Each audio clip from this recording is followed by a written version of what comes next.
जय महाराष्ट्र भावानो.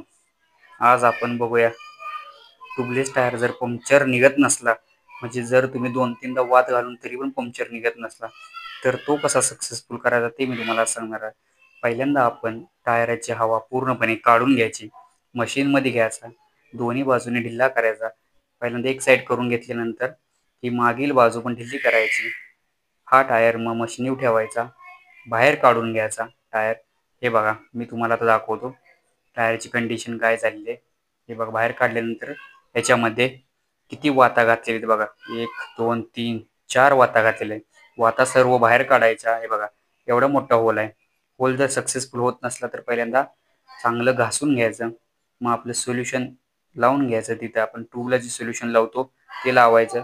त्यात भाजायचा रबर थोडा भरायचा, दोन्ही साईडनं भरायचा, जेणेकरून तो लीक कुठं राहणार नाही. आणि आपण जे नॉर्मल तुम्ही पंक्चर भाजता त्या मशीनवर भाजायला ठेवायचं. पूर्णपणे भाजून द्यायचं मित्रांनो.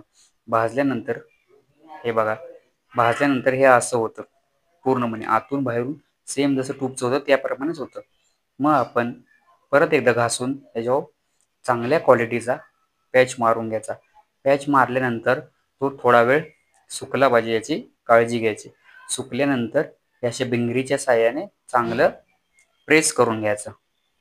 त्यानंतर आपण टायर जोडल्यावर आता चेक करून घेऊया की पंक्चर आपला सक्सेसफुल झालाय का नाही. हवा मारून या पद्धतीने आपण चेक करून घेऊया. हे बघा, यूट्यूबला जर व्हिडिओ बघत असाल तर नक्की सबस्क्राईब करा.